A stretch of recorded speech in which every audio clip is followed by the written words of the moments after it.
Yeah, please start. Who is the first presenter? Akshay from Morning, Bombay. my respected professors, Professor Nagasamy and Professor Vasanti Madam, and Dr. Dinesh Kumar Sahu, faculty and ACHC from ARH Hospital, Western Delhi, Mumbai. And good morning, Dr. Prasanna, Dr. Preeti, Dr. Pavitra, Dr. Rakesh, and Dr. Akshay. I welcome you all to this RAISACon 2021 annual conference. And on behalf of that conference, we are conducting this academic event competition of free paper presentation for RAISA President's Award for Best Paper Presentation and Mrs. Geeta Srivastav second best paper presentation. And we have 6 participants today, as I already mentioned. And with the permission of professors, we are starting this program. First, I invite Dr. Akshay to present his first topic. Dr. Akshay, your time starts now. Yes, sir. Good morning, one and all. Sir, am I audible? Yes, please. Yeah, you are audible. Vasanti, shall we stipulate reveal what are the criteria we are going to look into? Yes, sir. Yes, sir. Yeah, please inform to all the candidates, ma'am. Yeah. All right. Okay. First, we start with your the content of whatever you're going to talk about. We give you marks for that, and then we talk about the clarity of your presentation, and the importance of the topic that you are presenting, and relevant answers that you give for the questions that we put forth to you. So you will be judged on these lines. So all the best. You can please start. Yeah. Thank Akshay, you, you can ma'am. start. Yeah, you can start, Akshay. Good morning, everyone. Myself, Dr. Akshay KM from Jagjeevan Ram Hospital. Today, I'll be presenting on the paper comparison of efficacy of ropivacaine 0.75% and levobupivacaine 0.5% with dexmedetomidine as an adjuvant in ultrasound-guided supraclavicular brachial plexus block, a double-blinded randomized clinical trial. My guide for this paper presentation is Dr. Dinesh Kumar Sahu. Coming to the introduction, peripheral nerve blocks as an anesthetic technique play an important role in the modern anesthesia practice, as it is devoid of side effects such as intubation and muscle relaxant. Upper limb surgeries below the shoulder joint are mostly performed under the brachial plexus block and is often regarded as central neuralgial blockade of the upper limb. With the recent proliferation of the ultrasound-guided techniques, performing of regional anesthesia by proper nerve localization, there is higher success rate. The pure enantiomers of bupivacaine, that is levobupivacaine and ropivacaine, was introduced into the clinical anesthesia practice due to less central nervous system and cardiovascular adverse reaction. This drug being relatively new, the clinical properties of this drug are least studied. Adding dexmedetomidine as an adjuvant to local anesthesia during peripheral nerve block shown to prolong the duration of block and postoperative analgesia when added to local anesthetic in various regional blocks.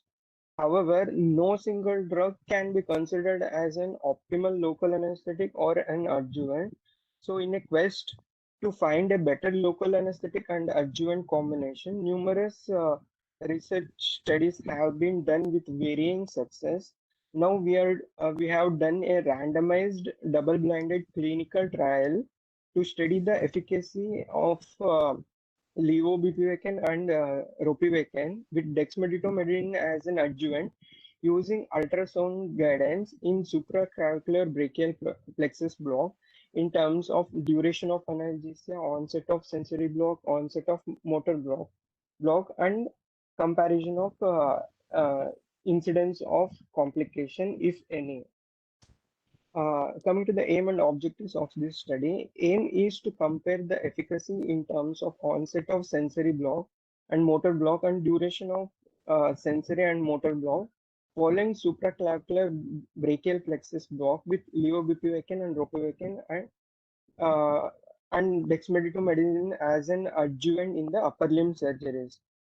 Coming to the objective, primary objectives is to compare the onset of sensory block, to compare the onset of motor blockade, and to compare the duration of sensory and motor blockade, and to determine the duration of analgesia. Secondary objective is to compare the intraoperative hemodynamic variation and to compare the incidence of complications. Study design. You have only 8 minutes total time present, Akshay. So Yes, keep, sir. keep The to the time. study area is Jagjeevan Ram Railway Hospital, Mumbai, and study population being patients undergoing below shoulder surgery of ASA grade 1 and ASA grade 2 between the age group of 18 to 65 years. Our study design is double-blinded, randomized clinical trial. Sample size is calculated by using the formula n is equals to 2 times that of population variance with z critical value of the You can normal skip all distribution. this. You can just Yes, say sir. how many patients you took. With the study done by Kulkarni SB et al., we took the mean and standard deviation, and confidence interval of 95% and power 80%. We got a sample size of 29 patients. We took 30 per each group for our Study. study. Yes. Okay. Methodology. A total of 60 cases are undergoing upper limb surgery are randomized into two groups, 30 per each group. Group A received 20 ml of levobupivacaine 0.5% with 50 mg of dexmedetomidine, while that of B received 20 ml of ropivacaine 0.75% with 50 mg of dexmedetomidine. Anesthesiologist then performed supraclavicular brachial plexus block with ultrasound guidance, and the observer notes the hemodynamic variation and onset of duration of the sensory and motor blockade. The onset of sensory blockade will be assessed by pinprick and will be graded according to Hallman scale, and the onset of the motor block will be assessed with the modified Bromage scale. The total duration of sensory block is measured as the duration between the onset of complete sensory block to the appearance of Hallman scale below 2, and the total duration of motor blockade is calculated as the time between the onset of motor blockade to complete recovery of the motor activity. So, well, coming to the results of our study, when we compared mean age between the study group, the group A, levobupivacaine, had 47.6 mean age, and while that of group B had 46.3. We used unpaired t-test for comparison of mean age between the two groups. While comparing the gender, we did not find any significant value, and also in ASA grading. We used chi-square test for comparison of both these gender distribution and ASA grade distribution between the groups. While comparing the mean weight between the groups, levobupivacaine group had 65.43 mean weight, and ropivacaine had 66.4 as a mean weight. We used unpaired t-test for comparing the mean weight between the two groups. While comparing the mean heart rate and mean systolic pressure and mean diastolic pressure, we did not find any significant, statistically significant value. And also comparison of the mean oxygen saturation between the groups, we did not find any statistically significant p-value. P-value remained greater than 0.05 during whole of the assessment between pre-op to 3 hours. Then, while comparing the onset of sensory blockade, we found statistically significant earlier onset of sensory blockade in the ropivacaine group with a value of 7.53, mean of 7.53 in ropivacaine group and mean of 19.13 in the levobupivacaine group.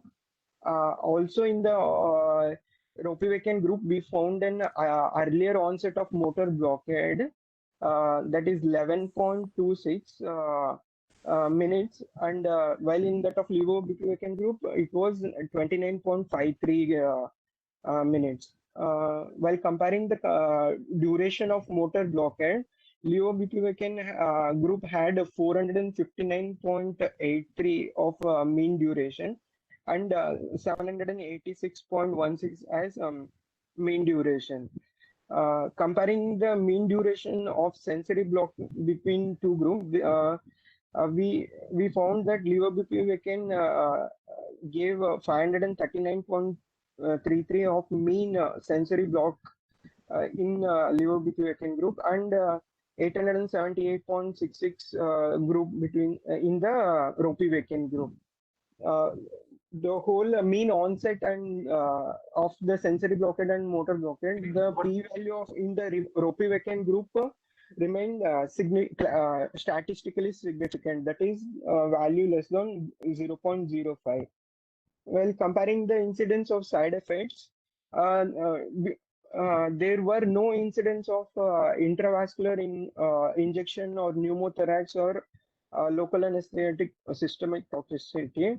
But we found 2 patients having postoperative nausea vomiting in levobupivacaine group, and 7 patients had postoperative nausea vomiting in ropivacaine group.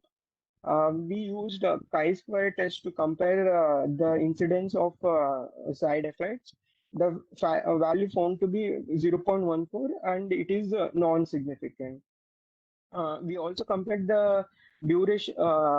9 minutes over, sir. The main, 10 minutes Main here. du- You have just, we'll just give you another 3 minutes. So you just run through, don't keep on repeating whatever we can see there. Okay? yes, Just sir. go to the discussion and tell me your conclusions. So don't, because all these things we have already seen all these things. So you just tell what is your final conclusion from your study. Yes, sir. Ropivacaine at a concentration of 0.75% with 20 ml and dexmedetomidine 50 mics as an adjuvant had a faster onset of sensory blockade, providing analgesia, and faster onset of motor blockade, providing adequate muscle relaxation for surgery. And it also provides a prolonged duration of sensory blockade, make it as an excellent choice of analgesia, providing the better post-operative comfort. Both from this study, both ropivacaine and levobupivacaine did not show any significant hemodynamic changes during the procedure, and ropivacaine being cardiovascularly stable is the local anesthetic of choice for cardiovascular unstable patient, and using of dexmedetomidine as an adjuvant prolongs the duration of sensory blockade. With ultrasound guidance, there is less requirement of volume of drug, and there is fewer incidents or nil incidents of pneumothorax, local anesthesia, systemic toxicity. And supraclavicular brachial plexus block with 20 ml of ropivacaine 0.75% and dexmedetomidine 50 mics as an adjuvant in ultrasound guidance has become predictable, secure, and safe option for upper limb surgeries, providing superior analgesia and with an important effect on the postoperative wellness when compared to levobupivacaine 0.5% 20 ml. Okay, right. So now you, according to all books or the literature, do you think normally ropivacaine has a longer duration of action compared to bupivacaine? Sir, we are from in our study, sir, we used a concentration of No, no, I'm ropivacaine asking you, of, what is the available literature saying that according to the comparison of various local anesthetic, we are supposed to have the duration comparison. Bupivacaine and levobupivacaine are supposed to have the longest duration, and ropivacaine are used in various concentrations, even from 0.2 to 0.7 as you have 0.75 as you have used. But majority of the studies say that levobupivacaine and bupivacaine group has got the longest duration of action. In your study, you are saying that ropivacaine has a duration as well as earlier onset compared to levobupivacaine, right? Yes, sir. So, what do you think is the reason for that? Is it the addition of dexmedetomidine, or do you want to prove that it is a wrong study done earlier to compare levobupivacaine and ropivacaine, which said only levobupivacaine will have a longer duration? Can you prove that by any means? Sir, in previous studies, equal concentration of that is ropivacaine 0.5% and levobupivacaine 0.5%. They found that they had similar onset of sensory and motor blockade, but there are no studies which compared particularly the 0.75% concentration and 0.5 levobupivacaine of 0.5 concentration. But in our study, we found that adding dexmedetomidine 50 mics to 0.75% of ropivacaine had an earlier onset when compared to levobupivacaine 0.5% with dexmedetomidine. Did you do any study or any clinical examination to find out the intensity of motor blockade? For intensity of motor blockade, I have not done any, sir. You didn't try to do anything because ropivacaine is supposed to have less motor blockade compared to Less bupivacaine. Yes. Okay. So if surgeon wants to do some tendon repair, all these things, they may like to have a lesser motor blockade. Some relaxation. Yes, sir. Yes, sir. Yes. So that is another point you have to have included in your study. And adding dexmedetomidine, did it produce any bradycardia and hypertension as it used to produce when it is getting absorbed systemically? No, sir. In our study, we did not find any patient having incidents of bradycardia. Sir, Okay, Vasanthi, Yeah, but you you've have not anything? mentioned very clearly about the side effects of dexmedetomidine in case we use it, first of all. okay. And is it the equivalent dose? Ropivacaine 0.75% with the thing. Is it an equivalent dose? Yes, ma'am. Ropivacaine Ropivacaine with levobupivacaine? 0.7. Yes, ma'am. With levobupivacaine of 0.5% is equivalent concentration. That's why we So you choose use the to same volume. keep it. So that's why you Yes, use the ma'am. same volume, right? Yes, ma'am. So probably the addition of dexmedetomidine to ropivacaine made a difference because no Yes, ma'am. textbook at any point of time, no study so far has ever, like Dr. Nagsami said, no one has this ropivacaine will act sooner or act for a longer time at any point of time. It's always been bupivacaine and its isomer, the levobupivacaine. So maybe the addition of dexmed is what made the difference. So maybe we could do some kind of chemical analysis and find out what changes is happening with the addition and why it is being prolonged. I could probably do more studies on that. Could you say what is the reason dexmedetomidine prolongs the action or as an adjuvant? It is an alpha-2 agonist, sir. In the peripheral nerve blockade, it provides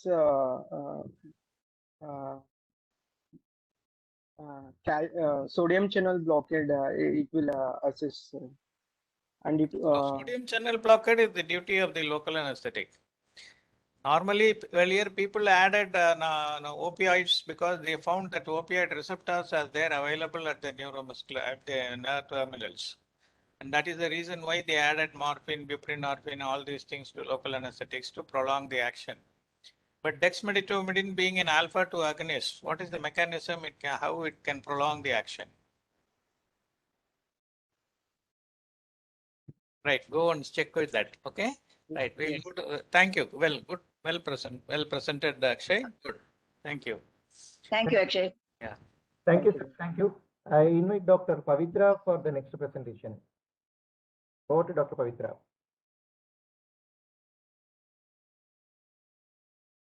Akshay, you can unshare, stop sir. sharing your screen. Yeah. Good morning, sir and madam. Good morning. Good morning to all. Yeah. Can you hear me, sir? Yeah, I can hear you. Okay. Can I proceed, sir? Yeah, please. Yeah, please keep to the time, 10 minutes maximum for your presentation, okay? Don't keep reading everything from the slide. Just highlight and Okay, try sir. to give the main points, okay? Okay, sir. What is your study? First of all, title is not there. You are starting with the introduction. What Sir, is the sir, I title will slide? start, sir. Sir, can you see my slide, sir? Yeah. Good. Abdominal girth and Thank you, alarm sir. to anesthetist. Very good. Is abdominal girth an alarm to the anesthetist? Can I start, sir? Yeah, please. Uh, Lower segment cesarean section is the most common obstetric surgery, and the spinal anesthesia is the most preferred technique, considering the complications of the general anesthesia. The occurrence of the high regional block or the total spinal can be potentially catastrophic to the fetal and the mother health. The complications of the high spinal causes hypotension, which may cause impaired fetal oxygenation and fetal acidosis, as well as unpleasant maternal complications. The spread of the spinal anesthesia is highly unpredictable, and it is hard to predict the resulting sensory level from a given dose of local anesthetic. As an anesthetist, effectively preventing or treating the spinal-induced maternal hypotension is considered to be the holy grail of obstetricia. There are so many factors which causes higher extent of the drug, and one among them is the gravid uterus, which plays a crucial role in affecting the spinal anesthesia level. Are you not changing the slides? Ma'am, I'm giving the introduction, ma'am. Everything is not in the Oh, slide. this is ma'am. the introduction. It's too long. All right, okay. Yeah, that's what you want. You have Uh, only 10 minutes, uh, so you have to go and prove what you want to say. Go ahead. Okay, sir. Sir, the aim of the study is to find correlation between the abdominal girth and the highest level of the sensory blockade achieved with subarachnoid hyperbaric bupivacaine in term parturient in Indian population, sir. Okay. My secondary objective is to find correlation between the vertebral column height and the level of the sensory blockade. My inclusion criteria are patients undergoing lower segment cesarean section, both emergency and elective, age 20 to 40 years, term pregnancy and singleton pregnancy.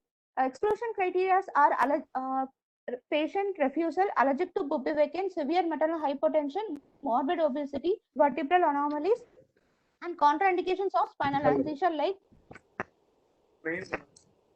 Go ahead. Calculating appropriate 2020 to September 2021 in a tertiary care hospital in New Delhi.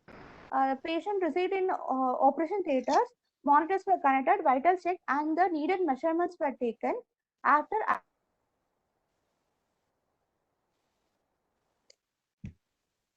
Voice is breaking.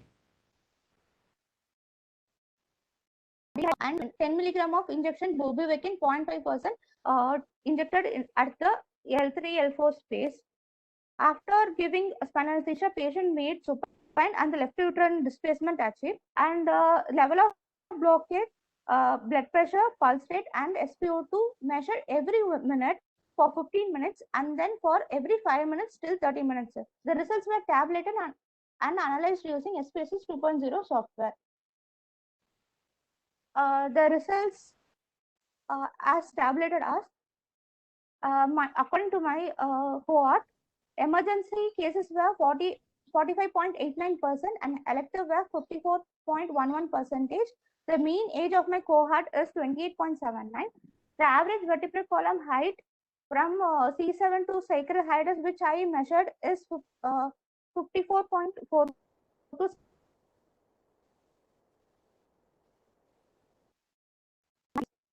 significant hypotension occurred in 6 and high spinal T2 in 2 and 2 patients, and inadequate level needing to supplement with skin infiltration occurred in 6 patients, and significant bradycardia occurred in 1 patient. Sir.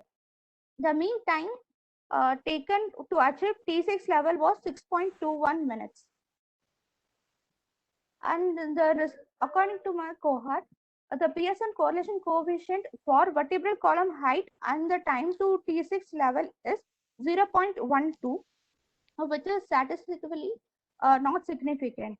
And the Pearson correlation coefficient for abdominal girth and time to T6 level is minus 0.03393, and the p-value is 0.00034, which is statistically significant.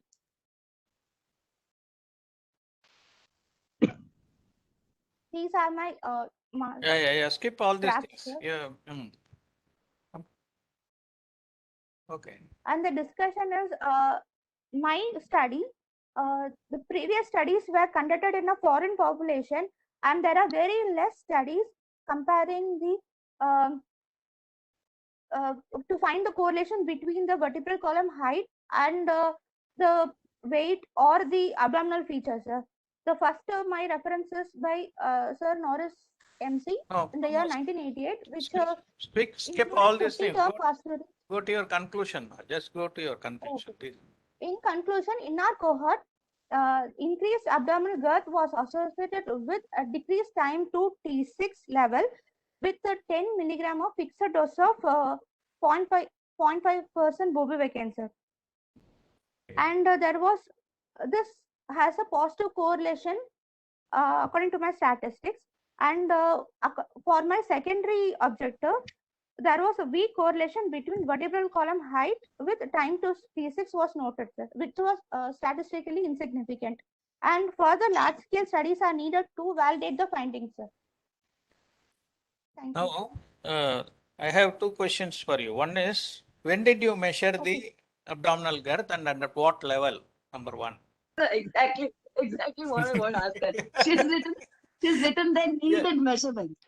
In the beginning of the thing itself, she said one line says needed measurements were done. And that's what it says in your introduction, in your second slide or something, second or third slide. The needed measurements were done, and the needed measurements for my study are the vertebral column. No, your topic says abdominal girth, is it an alarm? But now you are talking about vertebral column height. And both, sir. Secondary objective also, sir. My no, but your primary title says it's abdominal girth, no? So if abdominal girth, your methodology should first say at what level you are measuring the abdominal girth, whether the patient has already started having labor contractions, if the girth will be changing or not. See, when you say abdominal girth is so alarming, or your title is very sensational, when you say that, your methodology should explain how you measured, at what time you measured, and whether the patient has already started labor contractions or not. Will it not alter the girth at the time? Supposing she has already started getting uterine contractions, will it not make a difference in the abdominal girth? And what is the point you are trying to broken prove? Membrane. If she has broken membranes, it will be even smaller.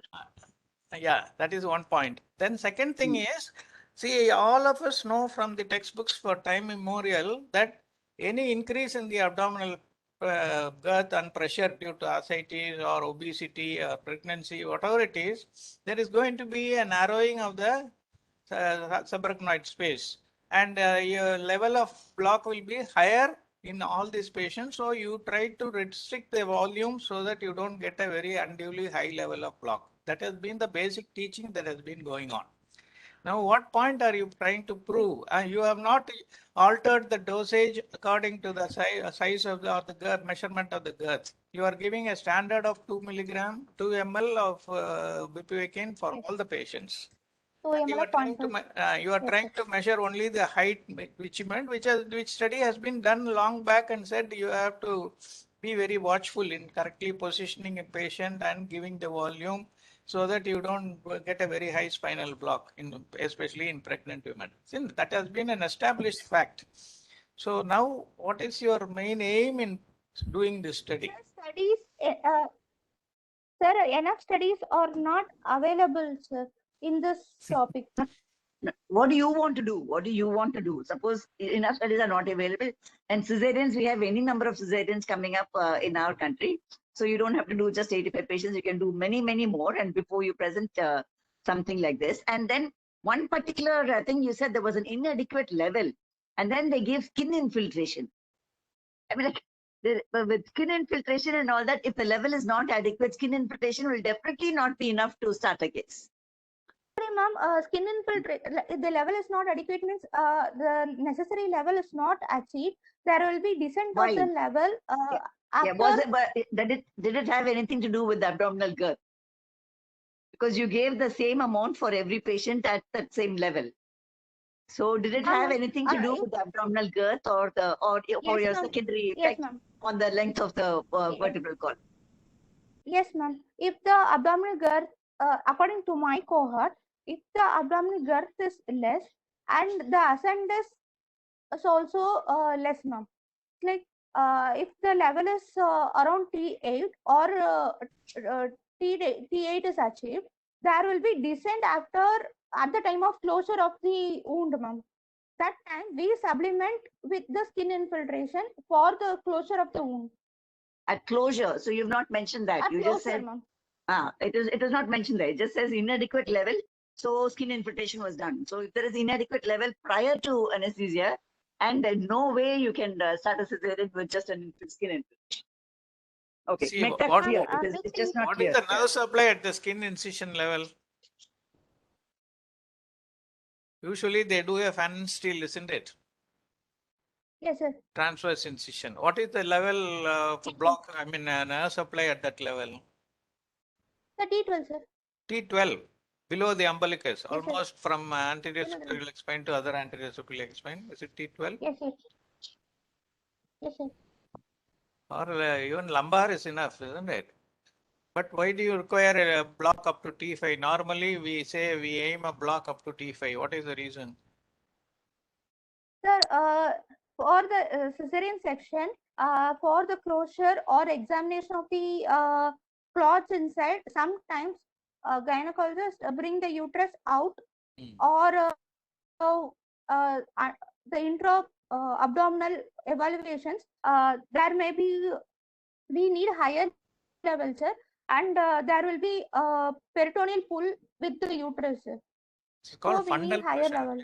Not all time they pull the uterus out. Okay. Generally, they try to keep the skin Okay. over the fundus of the uterus and then give fundal pressure to deliver the baby after they make an incision in the lower segment. And that is the reason why they want a block up to T5. Okay. That can be always managed if you add some adjuvants like fentanyl or morphine.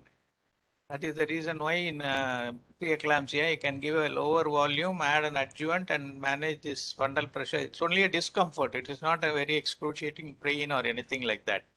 And sometimes when the level is not achieved, people even manage with 10 to 15 milligrams of ketamine given intravenously during that fundal pressure. Okay. Unless every time the physician has the habit of exteriorizing the uterus, problem will not happen if you, even if the level is a little bit lower than T5. Okay. Right. Okay, ma. Right. Thank you. Vasanthi, you have any more queries? Thank you. No, sir. No, sir. You're Okay, fine. right. You're fine. Thank you. Thank you. Thank you, sir. Thank you, madam. Thank you. Thank you, Dr. Pavitra. Next, we invite Dr. Prasanna for the presentation. Dr. Prasanna, over to Dr. Prasanna. Yes.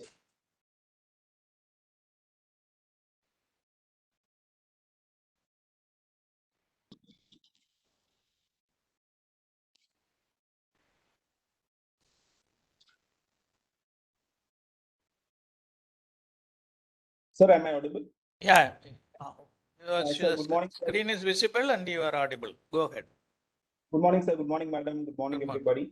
everybody. Actually, I'll be presenting a case report. It's basically a ICU management of a complicated COVID-19 ARDS, which we managed during the first wave of COVID.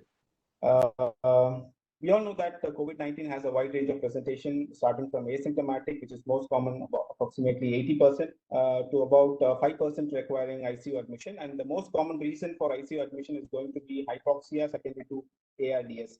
Even though it's almost 2 years since we have been facing this pandemic, the pathophysiology behind COVID-19 ARDS is not fully understood.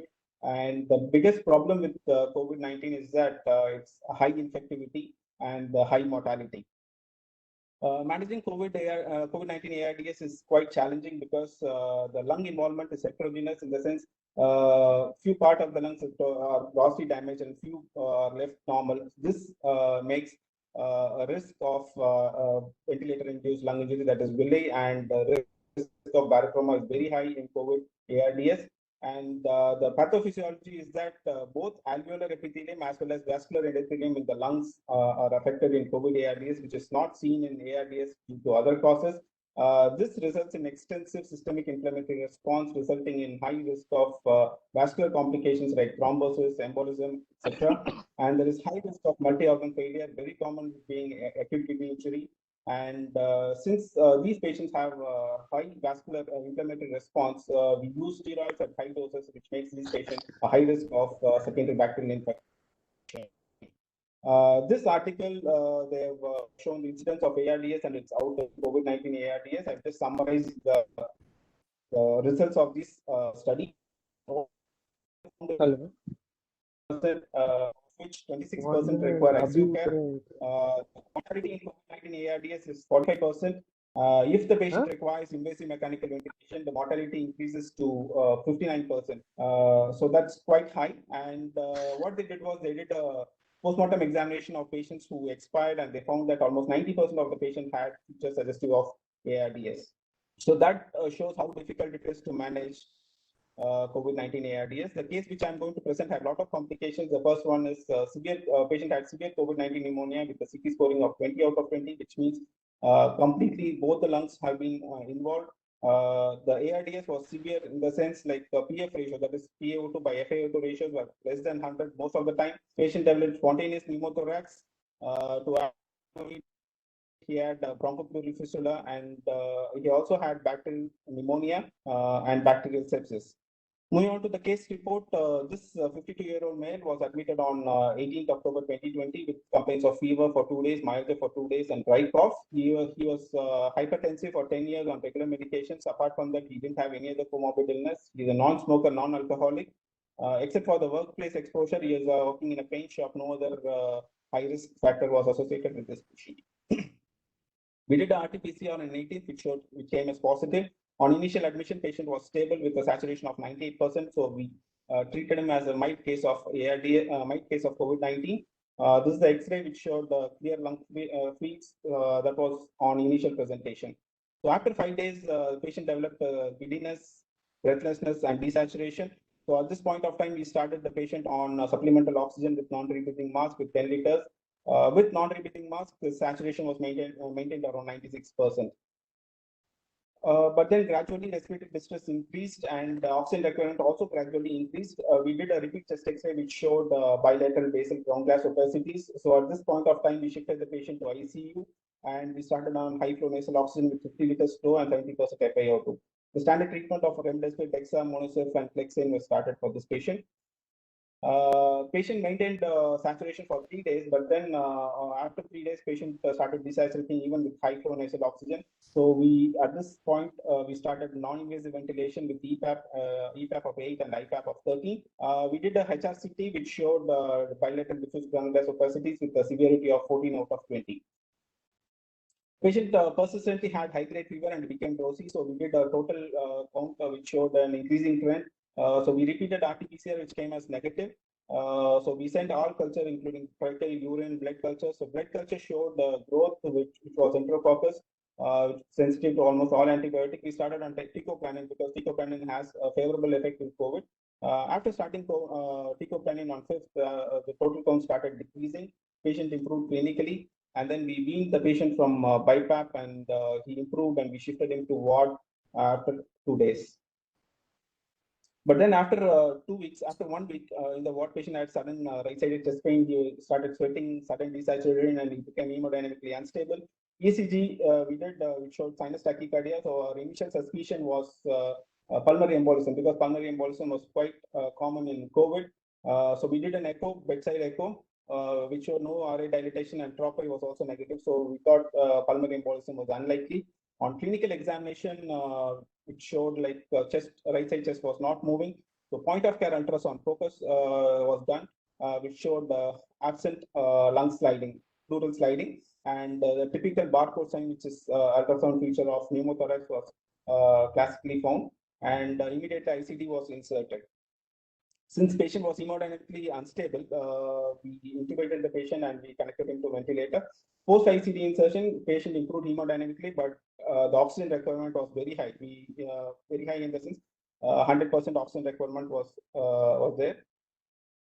But after ICD insertion, even after 3 days, there was a persistent air leak, and chest X-rays on follow-up showed persistent pneumothorax on the third and fourth day. So we suspected bronchopleural fistula, and we did a 120 slice HRCT, which confirmed right-sided bronchopleural fistula.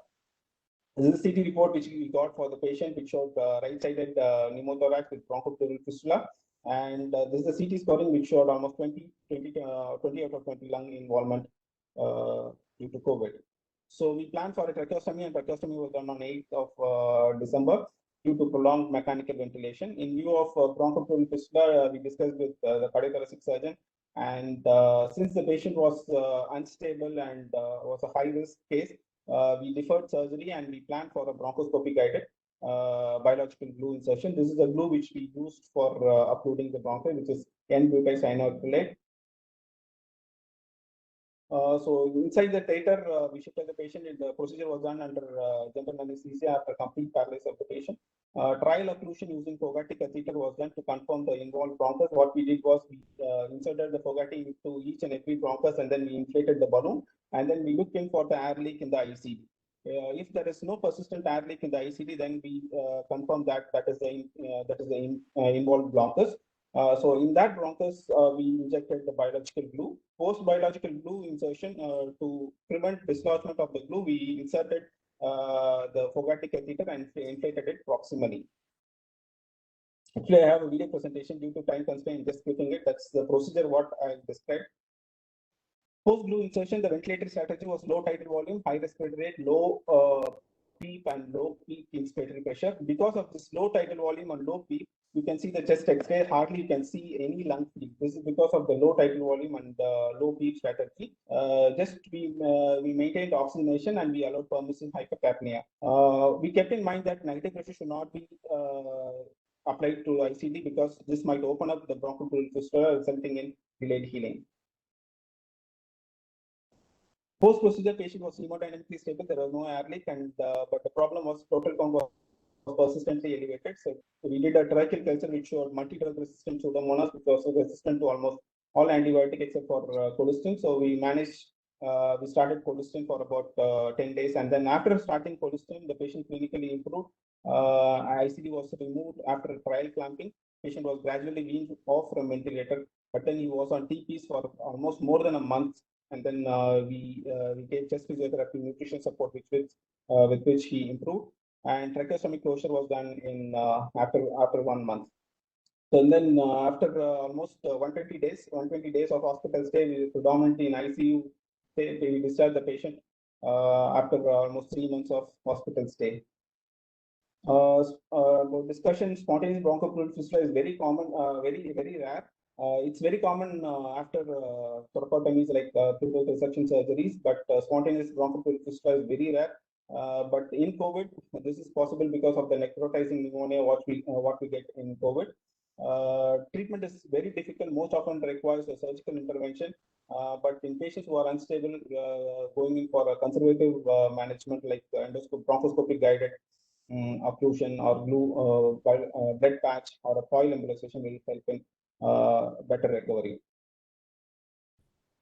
When I searched the literature, similar case has been reported in the United States, in which 49-year-old man, he had a similar case, had severe COVID, and he developed spontaneous bronchopleural fistula.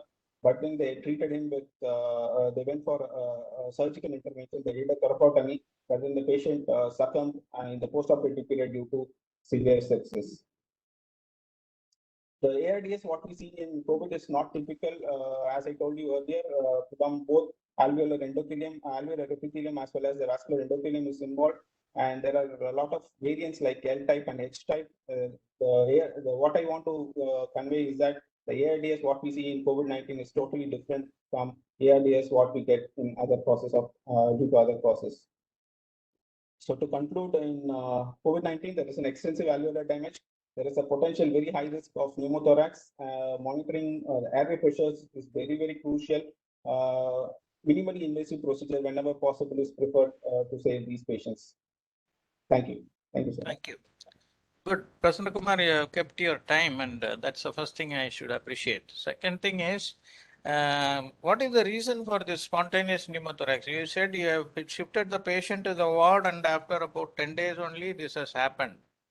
Yes, sir. And what could be the reason for this? Was there any violent cough or anything which could have resulted in an increase in No, sir. breath? No, the patient was clinically stable. As I told you, the most common cause is post-operative period, but then there are other causes for spontaneous bronchopleural fistula. One is necrotizing pneumonia is one of the cause, and trauma. Probably patient was on BiPAP support for quite some time after weaning him from Was ventilator. there any steroid usage in this patient? Yes, sir. We used steroid. We used steroid in this. Did you mention anywhere in the treatment line? Dexamethasone or Yes, sir. methylprednisolone? I think so. Right, remdesivir, dexamethasone, I mentioned in my, I will just show you. Mentioned here. Okay, right. And the bronchoscopy was done through the tracheostomy opening. Tracheostomy, yes, sir. Tracheostomy was done prior to bronchoscopy. So how did you choose to block the fistula by glue instead of the conventional references? You mentioned that they all did a thoracotomy. Whose idea was that to block the fistula open? Actually, it was a combined decision by myself and Dr. Anand Kumar. He's a CTV surgeon in Arachparambo. Okay. Both of us decided to go for it because we searched few literature. There are a few options like one is the biological glue insertion. Second thing is a blood patch, like what we do in epidural. Similar blood patch also has been reported, and then coil embolizer. Coil also has been inserted into the bronchial fistula, but then technique wise, this was feasible, so we went for the biological glue insertions. So after applying the glue and blocking or closing the fistulous opening, did you find any improvement in the air leak in the ICD immediately? Yes, sir. Yes, sir. Immediately there was no air leak. Initially, for some time, for 1 or 2 minutes, after that it completely stopped. So that shows that we have blocked the correct bronchus which had the pathology. Okay, good. Regarding this ICD, in that at that point itself, just like how sir said, and there was a point which says avoid negative pressure through the ICD. Yes, madam. Yes, madam. Yeah. So what did you do for that? Did you clamp it or what was it? Why is ICD still there after closure of the bronchopleural fistula? Actually, I didn't mean that. So we kept it open only, madam. The thing is that a three-way suction system, sometimes we apply a low suction negative pressure ICD training channel, underwater seal, madam. So that will suck in the pneumothorax, whatever the content is there. That should not be done in bronchopleural fistula because that will maintain the tract, bronchopleural fistula's tract. That's what I wanted to say. Yeah, I didn't understand that particular point which says negative pressure through the ICD to be avoided. So that's what it says. I think this is the same thing which you presented in the ISA meet, isn't it? Yeah. Yeah. Yes, Right. madam, yes. Okay. Okay, thank you, Prasanna Kumar. So, Thank you, sir. Yeah, Dexa, I think he's mentioned Dexa there, but do we use anything else? Do we use any other steroid other than also, madam. inhaled steroids? Inhaled steroids we don't use, madam, because this is more of a systemic inflammatory response, which is the indication to use steroids. So inhaled steroids has no role in COVID, madam. I wouldn't say true thing about that because it has been mentioned. Inhaled steroids, use of budesonide, and other thing has been mentioned in the treatment of COVID thing also. Okay. All right. Thank you. thank you. Thank you, madam. Amarchi? Thank you, sir. Thank you, madam. Thank you. Thank you, Dr. Prasanna. Kindly and stop sharing your slide. Next, I invite Dr. Preeti Shukla from JRH. Over to Dr. Preeti.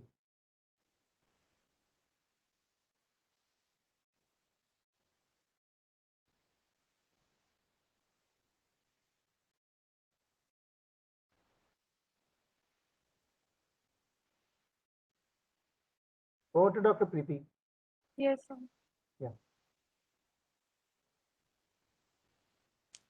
Yes, go ahead, ma. Can start.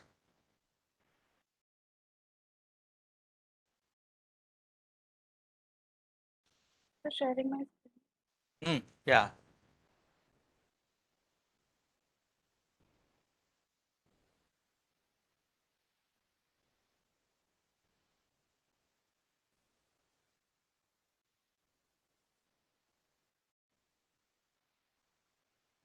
Good morning, everyone. Today I'm presenting a topic which is comparison of hemodynamic response with Macintosh, McCoy, and CMAC videolaryngoscope for orotracheal intubation during elective surgeries under general anesthesia, which is an open-label randomized control study. For this study, my guide was Dr. Dinesh Kumar Sausa and co-guide was Dr. Alka Sonamya. To start with the introduction, endotracheal intubation is an inevitable procedure in airway management to administer general anesthesia. The hemodynamic changes taking place following laryngoscopy are a reflection of the stress response characterized by tachycardia, systemic hypertension, arrhythmias, and increased ICP, exposing the patient to unwanted cardiovascular. 1 minute, please. 1 minute, please. I think, sir, in the beginning itself, it said not to start reading from the slides straight away like that. We can read ourselves, is it? What is there in the slide, we can read ourselves. So if you have something more to say about whatever you're doing, please say that. Otherwise, just don't keep reading from the slide, please. Okay. So many studies have compared two laryngoscopes, but only few studies have compared these three laryngoscopes together. Hence, we carried out to know the relative impact of different laryngoscopes on the hemodynamic pressure response. Coming to the aim of my study was to compare the hemodynamic response with Macintosh, McCoy, and CMAC videolaryngoscope for orotracheal intubation in adults undergoing general anesthesia. The primary objective of my study was comparison of heart rate, systolic blood pressure, diastolic blood pressure, mean arterial blood pressure, and oxygen saturation at baseline till 10 minutes after intubation among the three study groups. And the secondary objectives were the time taken for the intubation among three study groups and the complication, if occurs any. The study was conducted in Jagjeevan Ram Railway Hospital. Study population included adult patients between age 18 to 60 years of ASA grade 1 and 2. The study design was an open-label randomized control study, and the study duration was of 2 years. This is the formula from which I had calculated my sample size, which came around 90 patients. Coming to the methodology, total 90 adult male and female patients with ASA grade 1 and 2 was taken for this study and allocated in three groups, A, B, and C. Each group contains a patient of 30 patients in each group. In group A, laryngoscopy was performed with Macintosh blade. In group B, laryngoscopy was performed with McCoy, and in group C, laryngoscopy was performed with CMAC videolaryngoscope. So patients were kept with nil oral 6 hours prior to surgery, and after arrival in the operating room, baseline heart rate, systolic blood pressure, diastolic blood pressure, mean arterial pressure, and saturation were measured. So after pre-oxygenation for 3 minutes with 100% oxygen, anesthesia was induced with injection glyco in a dose of 0.004 mics per kg, injection midazolam 0.02 mg per kg, injection fentanyl 2 mics per kg, injection propofol 1 to 2 mg per kg intravenously. And anesthesia was maintained with sevoflurane with 2% and 100% oxygen. So after checking for mask ventilation, vecuronium 0.1 mg per kg was administered IV. At the end of 3 minutes, just before intubation, parameters were noted. And after that, laryngoscopy performed with Macintosh, McCoy, and CMAC videolaryngoscope according to the group allocation. And after that, endotracheal tube was passed through vocal cord undervision. Time taken for intubation was noted from insertion of laryngoscope into the mouth to the appearance of the first ETCO2 curve. After that, the parameters were noted at just after intubation, which is at 0 minute, 1 minute, 3 minutes, and 5 minute and 10 minute of intubation respectively. No other medication was given, and procedure were performed within 10 minutes of intubation to avoid any hemodynamic alteration. Coming to the results, on comparing the demographic results like age, gender, height, weight, all the three groups were comparable and no statistical significant difference was found. The graph 5.5 compared the mean time taken for intubation among the groups and found that the quickest intubation was among Macintosh group, followed by McCoy, followed by CMAC group. This was statistically significant. So on comparing the mean heart rate, various time points between the Macintosh, McCoy, and CMAC, statistical significant difference was found at 0, 1, 3, 5, and 10 minutes. And on comparing the mean systolic blood pressure, mean diastolic blood pressure, and mean arterial pressure at various time points between the McIntosh, McCoy, and CMAC, statistical significant difference was found. And on intergroup comparison with bone-Perroni correction, all these parameters was comparable among all the groups before intubation till T1. Nevertheless, post-intubation from T3 to T10 minutes, mean systolic blood pressure, diastolic blood pressure, mean arterial pressure was significantly higher among group A and C as compared to group B. Saturation among 3 study groups was non-significant. Number of intubation was among study groups was non-significant, and it was comparable, and p-value was more than 0.05. In 5.12, when complication was compared among 3 study groups, out of 30 patient McIntosh group, only 1 had bleeding and 2 suffered local injury, whereas in the McCoy group, only 1 patient had local injury, and the CMAC group, no one had any complication. Coming to the discussion, the mean heart rate compared between the 3 study groups and statistical significance was followed at 0, 1, 3, 5, and 10 minutes. The mean systolic blood pressure, diastolic blood pressure compared the 3 groups was statistically significant. The mean blood pressure compared among the 3 study groups and found statistical significance at 3, 5, 10 minute post-intubation. On intergroup comparison between, by bone-Perroni correction between 3 groups, from T3 till T10 heart rate and all other parameters were significantly higher among group A and C as compared to group B, and p-value was less than 0.05. In our study, we have observed that there has been an increase in the hemodynamic response immediately post-intubation and continues till T3, and from 5 minutes to 10 minutes, the hemodynamic parameters are seen to be coming down to the baseline. This was comparable with the studies done by Singhal et al. And Agarwal et al. And also it was comparable with the study done by Selvaraj and Buhari. They found that CMAC laryngoscopy has a higher hemodynamic response when compared with the conventional McIntosh laryngoscopy. The mean time taken for intubation was maximum with group C when compared with group A and B, which was comparable to the studies done by Agarwal et al. They found the same result.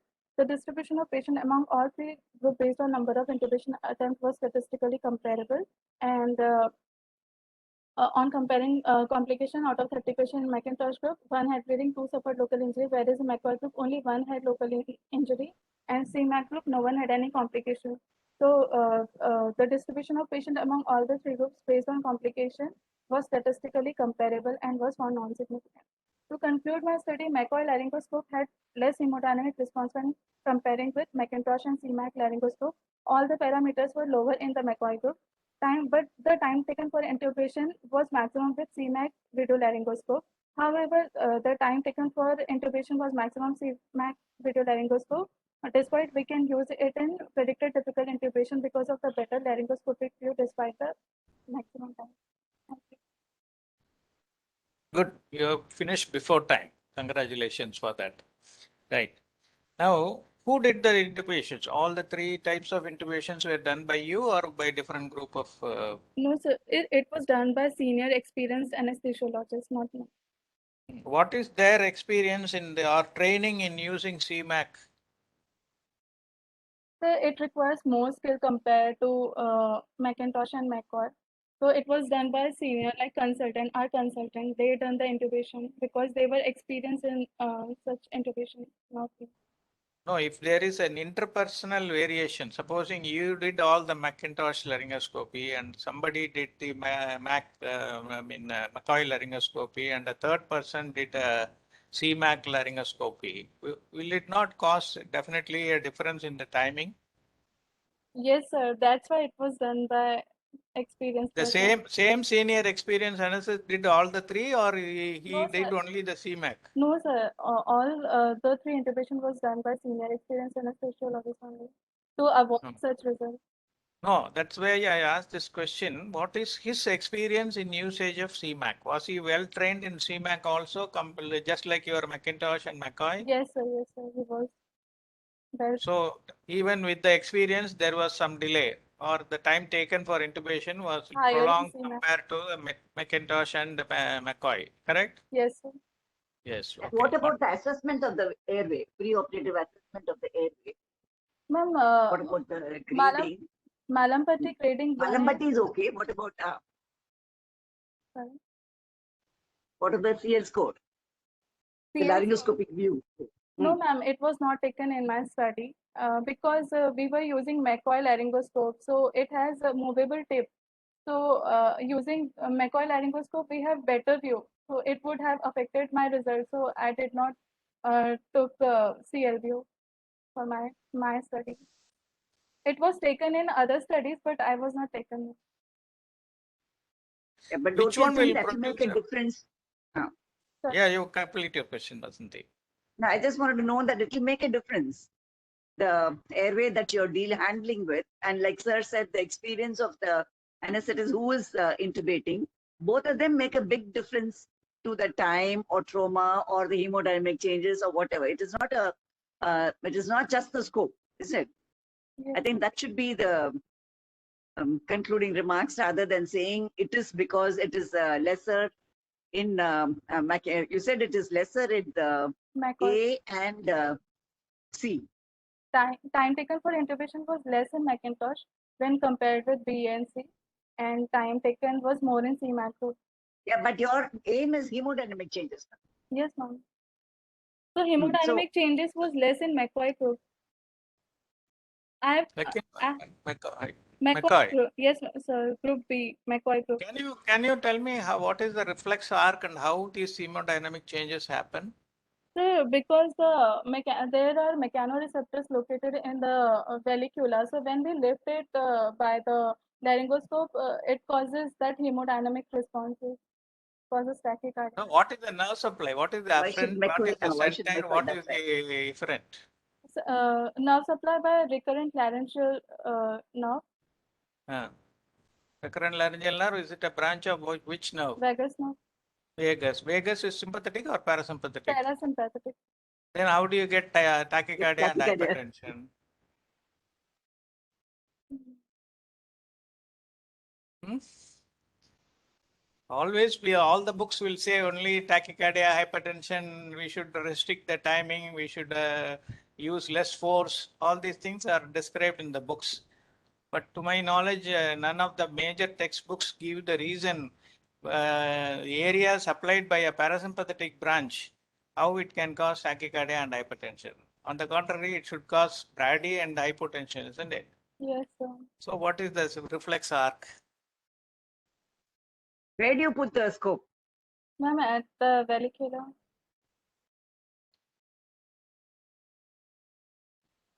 Hello. Right, you try to find out, okay? Yes, sir. Sure, sir. Good, thank you. Thank Kamachi, next person can come. Next is Dr. Rakesh. Dr. Rakesh Kumar from Delhi Central Hospital, Northern Railway. Over to Dr. Rakesh.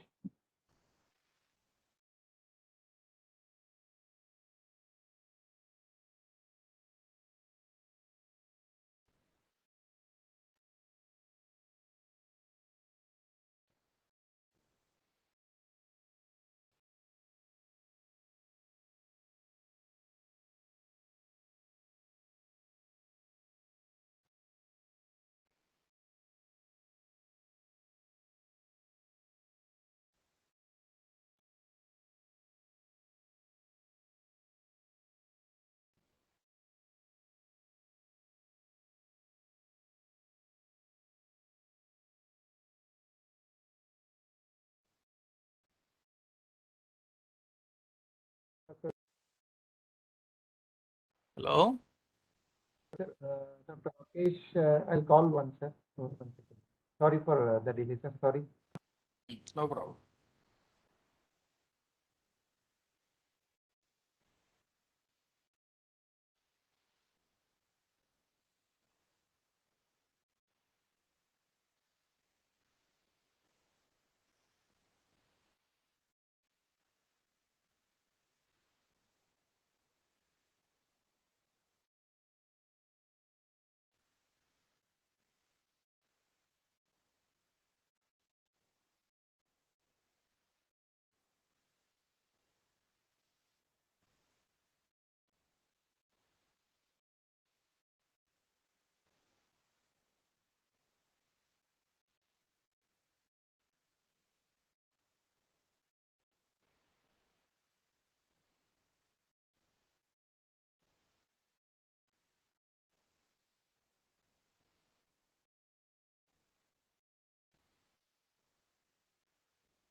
Any problem?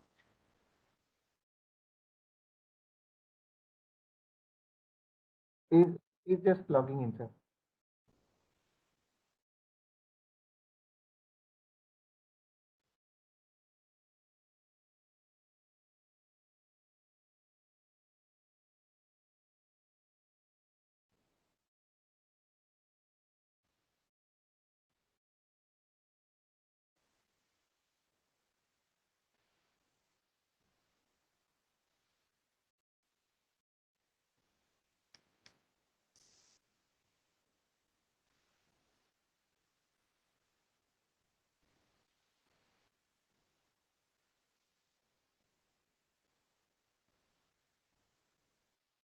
Dr. Kamakshi? Yes, Dr. Rakesh, please proceed. Can I control this? Yeah, I'm running sharing the slide for you. Okay, good. Good afternoon, sir. Rob? Good afternoon, sir, and good Yeah, afternoon, yeah, friends. good. Proceed. Sir, I am presenting my study on comparative observation of video laryngoscope having 2.4 inches screen versus video laryngoscope connected to 24 inches screen on Speak a little louder, interfacial please. It's comparative observation of video laryngoscope having 2.4 inches screen versus video laryngoscope connected to 24 inches screen on interfacial distance at the time of endotracheal intubation. Healthcare personnel are at risk of getting infected from the patient while providing medical care. Risk is more to those healthcare workers who are attending critically ill patients with suspected or confirmed novel coronavirus disease 2019 and routinely precipitate in the procedure such as endotracheal intubation that may create infected aerosol.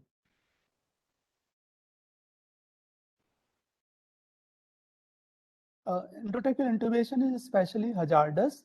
The procedurist performing endotracheal intubation is close to patient's airway before, during, and after the procedure.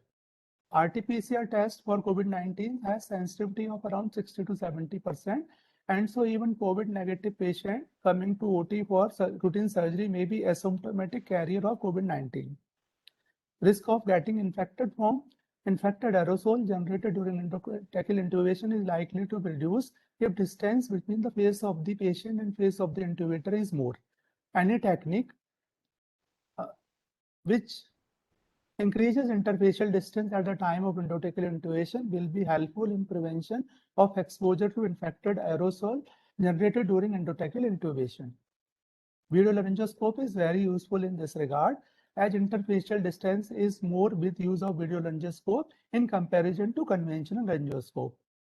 Studies are available which compares interfacial distance between patient and intubator at the time of intubation while using video laryngoscope versus conventional laryngoscope. But on literature search, we could not find any study about the effect of screen size of video laryngoscope on interfacial distance. So we want to fill this lacuna in research by comparing interfacial distance at the time of endotracheal intubation while using 2.4 inches screen video laryngoscope versus video laryngoscope connected to 24 inches screen. Study design. After obtaining clearance from the Institutional Ethics Committee and Scientific Research Committee, this study was conducted at Northern Railway Central Hospital, New Delhi. A well-informed written consent was taken from all the patients included in the study. A study was conducted at Department of Anesthesiology, Northern Railway Central Hospital. 60 patients of either sex, aged between 20 to 70 years, posted for elective surgery under general anesthesia, were included in this study. It was a prospective randomized controlled trial. Randomization was done by random allocation of patient by computer software into random sequences in Group A and Group B. 30 patients were allocated in each group by computer in random sequences. Allocation concealment was done by closed envelope lottery method by nurse assistant, who is neither observer nor investigator. So total 60 patients were taken. 30 patients to be intubated with video laryngoscope having 2.4 inches screen and 30 patients to be intubated with video laryngoscope connected to 24 inches screen. Aims and objectives. Our primary outcome measure was to compare and analyze any variation in the interfacial distance between patient and anesthesiologist at time of intratracheal intubation while using videolaryngoscope having 2.4 inches screen versus videolaryngoscope connected to 24 inches screen. Interfacial distance was measured distance between tip of the nose of the intubator and tip of the nose of the patient at the time of the endotracheal intubation. That is at the time of passing of PT tube into the vocal cords of the patient. Secondary outcome measure was distance between secondary outcome measures was to know the ease of intubation in both techniques in terms of success rate, intubation attempts, time taken for intubation, vocal cord visualization at the time of endotracheal intubation. Material and methods. The study was conducted on the patient who were coming to Northern Railway Central Hospital for elective surgery. COVID patients were excluded from study. Proper PAC of the patient was done. Patient to be included in the study were visited by investigation on day prior to surgery. He or she was explained the purpose and procedure to be done, and any queries of the participants were addressed suitably. A well-informed consent was obtained from the patient. Consent was also taken to take a photograph of patient during endotracheal intubation. Upon patient's arrival in the operation theater on day of surgery, he was made to lie on operation table and height of the table was adjusted to 80 centimeter. Patient was connected to standard monitors and baseline parameters were taken and IV line was started. All COVID appropriate precautions were taken for patient staff. Anesthesiologist was always wearing N95 cap, gown, face shield at the time of administration of anesthesia, intubation, extubation, etc. For group A cases, King's Vision videolaryngoscope having 2.4 inches screen was kept ready. For group B cases, King's Vision videolaryngoscope connected to 24 inches screen was kept ready. It was kept on a table at a height of 120 centimeter on side of the table at a distance of 3 feet from the intubator. Procedure of taking the photograph was explained to the colleague. He stood at a distance of 5 feet on a line 90 degree to the patient intubator axis. Induction of anesthesia was done with injection propofol 1.5 to 2 milligram per kg body weight, and muscle relaxation was ensured by injection succinylcholine 1.5 to 2 milligram per kg. Endotracheal intubation was done with by using King's Vision videolaryngoscope with 2.4 inches screen or King's Vision videolaryngoscope connected to 24 inches screen based on the group to which the patient belonged. The photograph was taken while intubation was being done at the time of endotracheal intubation. Result analysis. You can result analysis. Following results were obtained from our study. The mean interfacial distance. The mean interfacial distance of the patient in group A was 49.77 centimeter, and in group B it was 54.57 centimeters. P-value calculated was 0.01. Since the p-value is less than 0.01, this indicates there is a highly significant difference in interfacial distance in two techniques at the time of endotracheal intubation. We have compared it with the available studies, like in study of Pawan Kumar Hamal et al. The mean mouth-to-mouth distance was 37 centimeter while using conventional laryngoscope, 48.6 centimeter while using improvised videolaryngoscope, and 52.2 centimeter while using improvised videolaryngoscope with barrier. This show videolaryngoscope significantly improves the interfacial distance in comparison to conventional laryngoscope. Interfacial distance. Interfacial distance in both of our study group is comparable to the videolaryngoscope group of the study of the Pawan Kumar et al. In the study, can you scroll it down a little bit? Yes. No, just go above. Yes. Sir, mean intubation time was also noted. mean intubation time in group A was 28.07 second, and in group B it was 24.43 second. The p-value calculated by 0.038. Since the p-value is less than 0.05, this indicates there is a significant difference in intubation time in two techniques at the time of endotracheal intubation.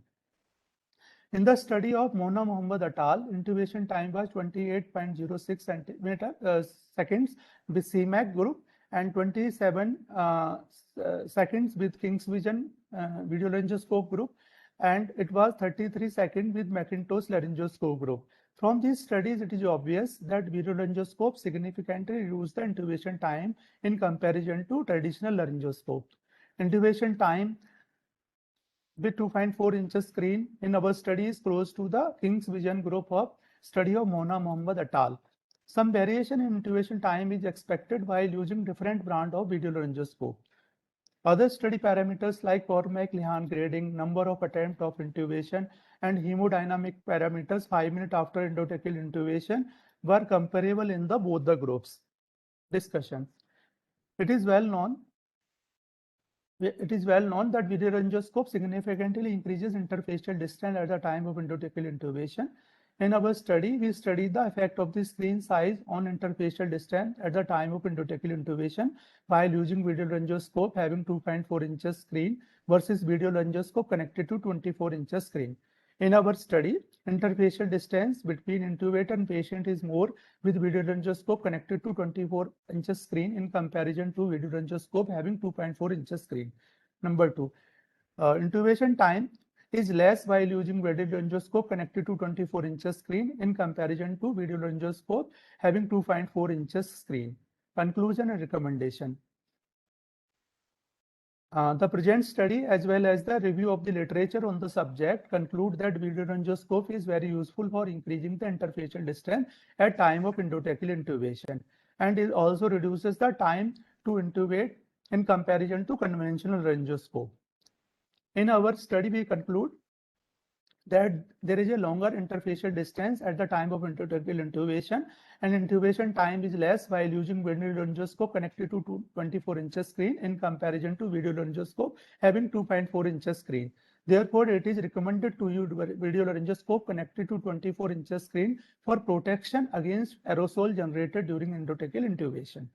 The use of video laryngoscope connected to 24 inches screen can be a useful tool in COVID-19 times, and it can be helpful in prevention of transmission of infection to intubator during endotracheal intubation. That is all. Thank you, sir. Thank you. Kept your time. But your presentation said you have chosen elective patients with no COVID negative results. Sir. And you are recommending this technique for COVID-19 patients. Sir. How come? If you have done a study on sir, COVID actually, positive patients and then taken a study whether how many got infected, how many anesthesiologists developed the infection later on, then this would have been. Tell me. I have gone through the literature. Sir, there are studies available. According to studies, many anesthesiologists and hospital staff were infected from COVID-19 while providing medical care in ICU. Right. But since we cannot do this study, we have decided to do this study on the patient who are coming to the operation theater, sir.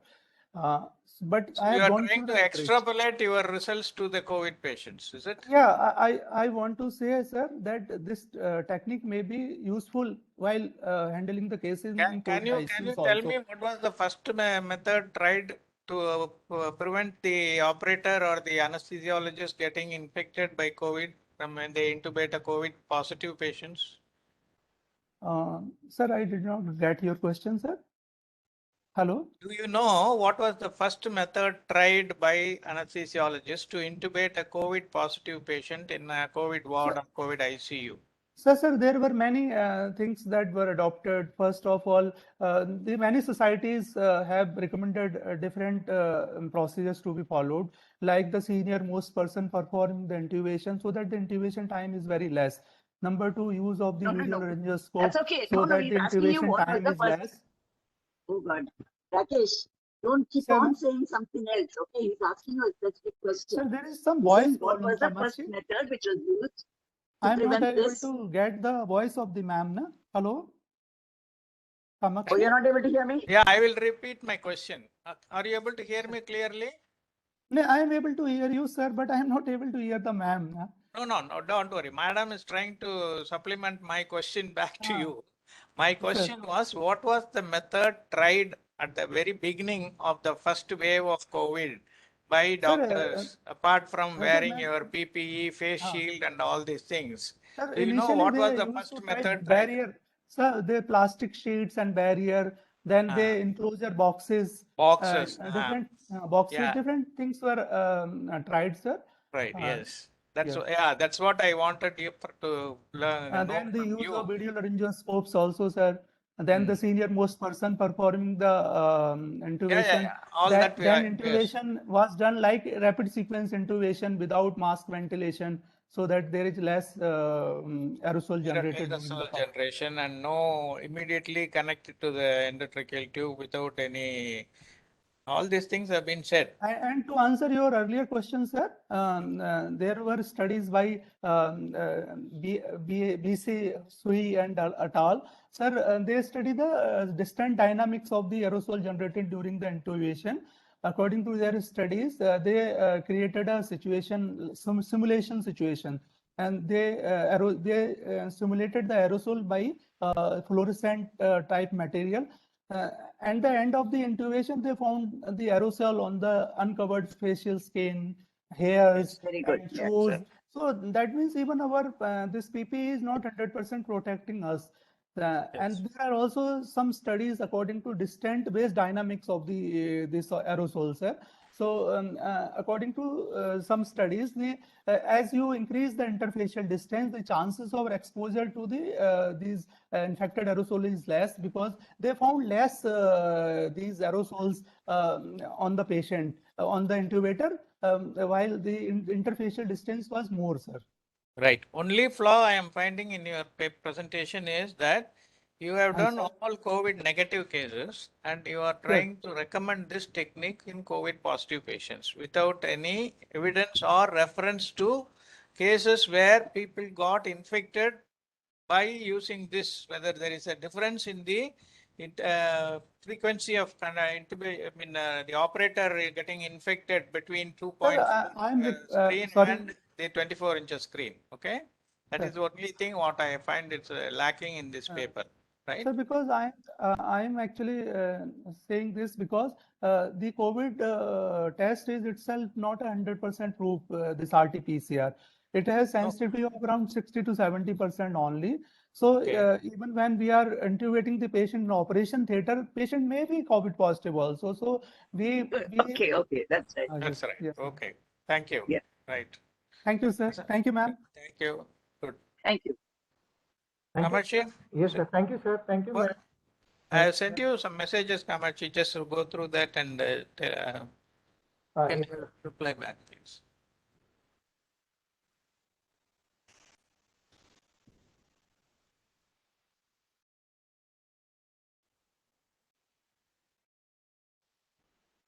Yes, sir.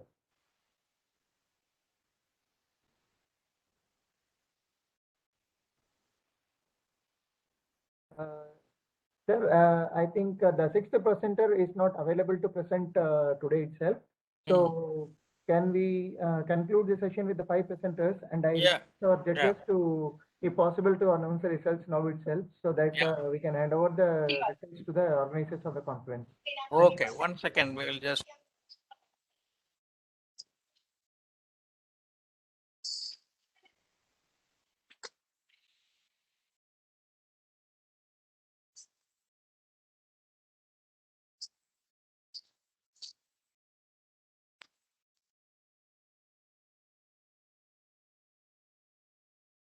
So the first place will be first person of this competition will be presented with the RAISA President's Best Paper Presentation Award and certificate. And the second place goes will be presented with Mrs. Geeta Srivastava Best Paper Presentation Award and certificate. And I congratulate all the participants, the winners, and all the participants. They gave their best effort, and the presentations were meaningful, purposeful for the purpose of anesthesia, carrying forward the science and faculty's job towards the humanity and society. Therefore, I congratulate all of them, and I wish all of them best in the future their endeavors, and I wish them all great success in their careers ahead. Thank you. Thank you. Kamachi, me and Vasanti feel that Prasanna's presentation of ICU management of COVID-19 complication, that was well presented, and a most difficult case managed very well, will be the first place. And Rakesh Kumar's video scope 2.5 versus 24 inches will be the second one. And so that is the conclusion that we have come to. Sir, thank you, sir. Thank you. Congratulations, Dr. Prasanna. Congratulations, Dr. Rakesh. And I invite Dr. Dinesh Kumar Sahu, the organizing secretary of this conference, RACERCon 2021, to say a few words. Respected Professor Dr. Nagaswamy sir, Professor Dr. Vasanti madam, I would like to thank for doing this session very well. And I would like to thank all the participants, and I want to say that all the participants should learn what the input sir and madam has given. I have found some lacuna in preparing these presentations. Many presentations you have put 20-25 lines in one slide. So presentation should be with the minimum lines, 8 to 10 lines per slides, and it should be very effective. You should not say speak there because there is a time limits, unnecessary things. This study was conducted in this hospital and that hospital. You have to say relevant points. Why you have conducted this study, how you have conducted, and what is conclusion.